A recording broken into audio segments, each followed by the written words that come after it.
যদি হতে চাও নারী জান্নাতি জান্নাতি আম্মা ফাতেমার মতো হও নিজে দুনিয়ারে কেমন নারী তিনি কেমন নারী তিনি ছিলেন কেমন সংসারে যদি হতে চাও নারী জান্নাতি জান্নাতি আম্মা ফাতেমার মতো হও নিজে দুনিয়ারে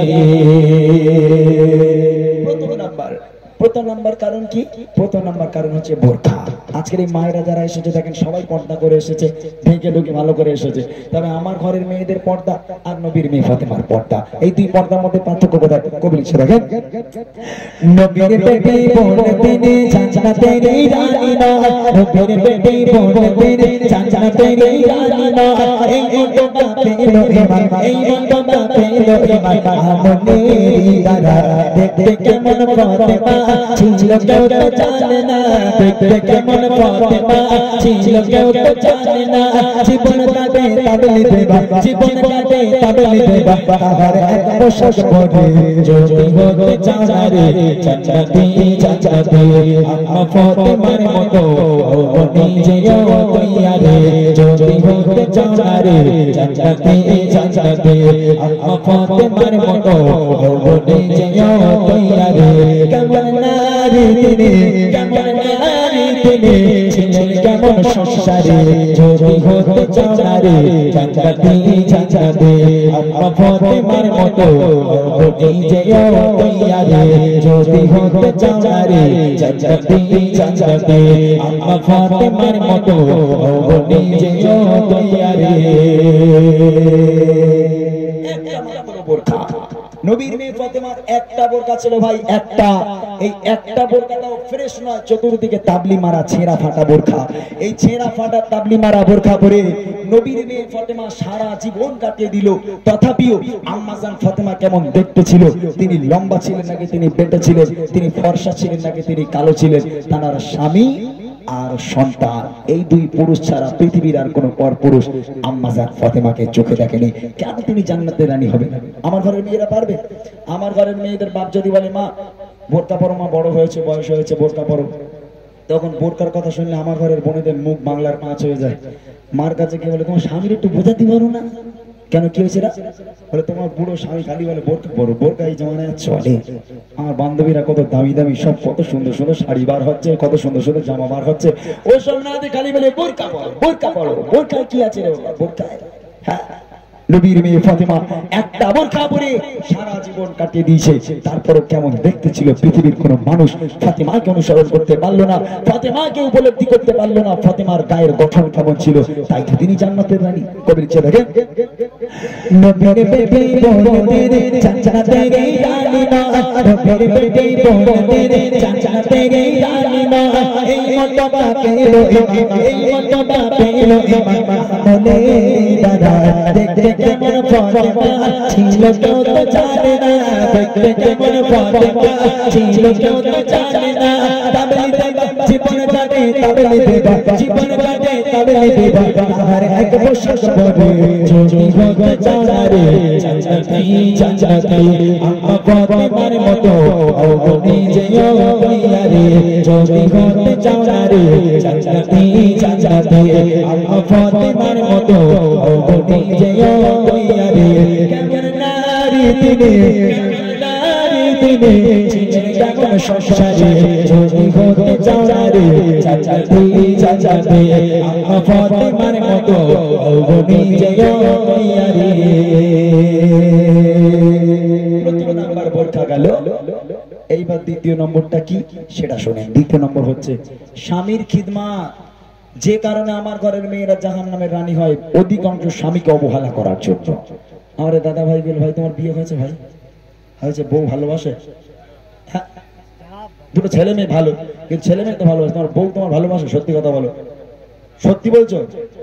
ওই লোকের হাত কিন্তু মাথায় কেন বলেন তিনি মনে মনে করছে স্টেজে বসে আছে সামনে তো বসে আছে বউ আর মাথায় হাত দিয়ে আল্লাহ বলবো হ্যাঁ না না হ্যাঁ না না সামনে বউরা বলে মাথা হ্যাঁ হ্যাঁ ভালোবাসে ভালোবাসে যদি এখান থেকে বলে না ভালোবাসে না সেই পেছন থেকে বলবে হ্যাঁ হত ছাড়া বাড়ি আসবে বলা উঠবো আসতে ওর একদিন কি আমার একদিন নাকি বলেন? নবীর মেয়ে ফাতেমা স্বামীকে কেমন খিদমত করতো, ইয়ার কি মজা করেছে। নবীর মেয়ে ফাতেমা কেমন স্বামীকে খিদমত করতো, আর আমার ঘরের ফাতেমারা কেমন স্বামীর খিদমত করে, কবি লিখছে দেখেন। পিতার কথায় স্বামীর সেবা করতো তিনি অবিরাম, পিতার কথায় স্বামীর সেবা করতো তিনি অবিরাম, কখনো করে কিছু কখনো করে কিছু, করে স্বামীর অপমান করেছিল তার স্বামী, তবু তার কাছে দামে করেছিল তার স্বামী, তবু তার কাছে দামে, না খেয়ে দিন রাত কেটে যায়, না খেয়ে দিন রাত কেটে যায়, স্বামীর সেবা করে যদি হতে চাও না রে জান্নাতি জান্নাতি, আম্মা ফাতেমার মতো ও নিজে দুনিয়া রে, যদি হতে চাও না রে জান্নাতি জান্নাতি, আম্মা ফাতেমার মতো ও নিজে দুনিয়া রে, কেমন নারী তিনি, কেমন নারী তিনি, ছিলেন কেমন সংসারে, যদি হতে চাও না রে জান্নাতি জান্নাতি, আম্মা ফাতেমার মতো ও নিজে দুনিয়া রে। হযরত আলী ছিলেন এত গরিব মানুষ, ফাতেমাকে একবেলা খাবার দেওয়ার ক্ষমতা নেই, একটা শাড়ি কিনে দেওয়ার ক্ষমতা ছিল না হযরতে আলীর। সারা দিন রাত পেটে পাথর বেঁধে সংসার চলে, হযরতে আলী ফাতেমাকে খাওয়া দিতে পারে না। কিন্তু নবীর মেয়ে ফাতেমা একটা দিনের জন্য স্বামীর কাছে গিয়ে চোখে চোখ রেখে বলেনি যে আপনি আমার স্বামী হবার যোগ্য না। কেন না? আপনি নবীর মেয়ে ফাতেমাকে বিয়ে করেছেন, জান্নাতের রানীকে বিয়ে করেছেন না, আপনি আমি ফাতেমা আমাকে একটা শাড়ি কিনে দেওয়ার ক্ষমতা আছে না, এক মুঠো খাবার দেওয়ার ক্ষমতা আছে, কিসের স্বামী, কেমন স্বামী আপনি? নবীর মেয়ে ফাতেমাকে খেয়াল রাখতে পারেন না? কখনো ফাতেমা স্বামীর কাছে এই কথা বলেনি। হযরতে আলী শাড়ি কিনে দিতে পারতো না, খাবার দিতে পারতো না, তারপরেও নবীর মেয়ে ফাতেমা স্বামীর কাছে গিয়ে মাথাটাকে হ্যাট করে স্বামীর শুকরিয়া আদায় করেছে, আমার স্বামী আমাকে যেভাবে রেখেছে আমি ফাতেমা খুশি। আমার ঘরের ফাতেমা হলি ওরে আল্লাহ। এখন এই ভাই ধরে নাও রাজমিস্ত্রি কাজ করে, এখন সন্ধ্যেবেলা যদি হাত মুখ দিয়ে টাকা চায় রাজমিস্ত্রি কাজে, ভাই কত করে এখন? 500 নাকি 600 টাকা? হ্যাঁ, 600 টাকা নিয়ে কি করবে? 600 টাকা যদি একটা বউর জন্য শাড়ি কেনে, চুড়িদার কেনে, এখন সেও তো বউকে ভালোবাসে, এখন খুব আশা তার বউকে একটা গিফট করবে, হয় শাড়ি না হলে চুড়িদার। জায়গাটা কিনে সাইকেল চালিয়ে চালিয়ে বাড়ি এলো, এসে হাত মুখ না ধুয়ে না খেয়ে সাইকেলটাকে রেখে ফাতেমাটাকে, এই ফাতেমা, এই ফাতেমা বেরিয়ে আয়। আঙ্গা ঘরের ফাতেমা টেম্পার 5G বলে, আজকে তোমার ভূতি ধরেছে, ওই নম্বর দেখতেছো কেন? হ্যাঁ, রাস্তা কোন মেয়ে দেখেছো, ওই নম্বর দেখতেছো? বলে এই দেখ, রাগ করিস না, আজকে না তোর জন্য একটা শাড়ি এনেছি, কি একটা চুড়িদার এনেছি। তখন একটু বউ খুশি হয়, যেহেতু স্বামীরা যখন বউকে গিফট করে তখন বউর একটু খুশি হয়। বলে দাও দেখি কেমন শাড়ি এনেছো, কেমন চুড়িদার দেখি। তা বউটা শাড়ি নিয়ে চুড়িদার নিয়ে ভালো করে ওলট পালট করে দেখে চোখগুলো বড় বড় রসগোল্লার মতন করে স্বামী দিক তাকিয়ে রয়েছে, আরাম করে। নাই না, ওরকম করে তাকাচ্ছি কেন, খাবি নাকি? বলে তুমি মানুষের বাচ্চা। বলে কেন, কি হয়েছে? বলে তোর মরা বাপের দিব্যি চুড়িদার কত লেছে বল? বলে 600 টাকার কাজ করেছে, আল্লাহর কসম বিড়ি খাওয়ার টাকাও পকেটে নেই, সব তোর জন্য নিজে শাড়ি কিছু। তখন বলছে, বলে আমার মা বাপ যে তোর কি দেখে বেঁধে আমি জানি, তোর মধ্যে বললাম তোকে কেউ বেকার কেন? বলে অমুকের বাড়ি অমুকের বউ কত দামি দামি চুড়িদার পরে, শাড়ি পরে, চোখি নেওয়া হয়েছে, টের পাও না? হ্যাঁ, তোমার ছোট ভাই বউরে কত দামি দামি ছোট ভাই জামা কাপড় দেয়, একটু ওই দাম স্বামী হতে পারো না? 600 টাকার জিনিস এনে তুমি দর টাকা দিয়েছো। হ্যাঁ, দূর হয়ে যাও, আজ থেকে তোমার খাওয়া বন্ধ, ঘরে ওটাও বন্ধ। আহা, বউ এত রাগা রেগে যায়, শেষ পর্যন্ত বলতে বলতে আর না সহ্য করতে বলে, হ্যাঁ বলছে, বলে তোরও তালাক, তোর জামা কাপড়ের তালাক, তুই দূর হয়ে যা, তোর মতন স্বামীর সঙ্গে সংসার করা যাবে না।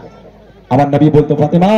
স্বামীকে ব্যথা দিও না, আমি তোমার আব্বা বলি। আল্লাহর পর যদি কাউকে সিজদা করার হুকুম দিতাম, আমি প্রত্যেক নারীকে বলতাম, হে নারী তোমরা তোমার স্বামীর পায়ে সিজদা করো, স্বামীর পায়ে লুটিয়ে পড়ো, খবরদার যেন স্বামীকে কষ্ট দিও না, তাহলে এহকাল পরকাল দুটোই তোমার হারিয়ে যাবে। শেষ করে বলেছে, পিতার কথায় স্বামীর সেবা করো তিনি অবিরাম, পিতার কথায় স্বামীর সেবা করো তিনি অবিরাম, কখনো করেন কিছু, কখনো করেন কিছু, করে স্বামীর অপমান গরিব ছিল তার স্বামী, তবু তার কাছে দামি, গরিব ছিল তার স্বামী, তবু তার কাছে দামি, না খেয়ে দিন রাত কেটে যায়, না খেয়ে দিন রাত কেটে যায়, স্বামীর সেবা করে যদি হতে চাও না রে জান্নাতি জান্নাতি, আম্মা ফাতেমার মতো নিজে দুনিয়া রে যদি হতে চাও না রে জান্নাতে জান্নাতে আম্মা ফাতেমার মতো ওগনি জয় তুইয়ারে কেমন নারী তিনি ছিলেন কেমন সংসারী যদি হতে চাও নারী জান্নাতে জান্নাতে আম্মা ফাতেমার মতো ওগনি জয় তুইয়ারে যদি হতে চাও নারী জান্নাতে জান্নাতে আম্মা ফাতেমার মতো ওগনি জয় তুইয়ারে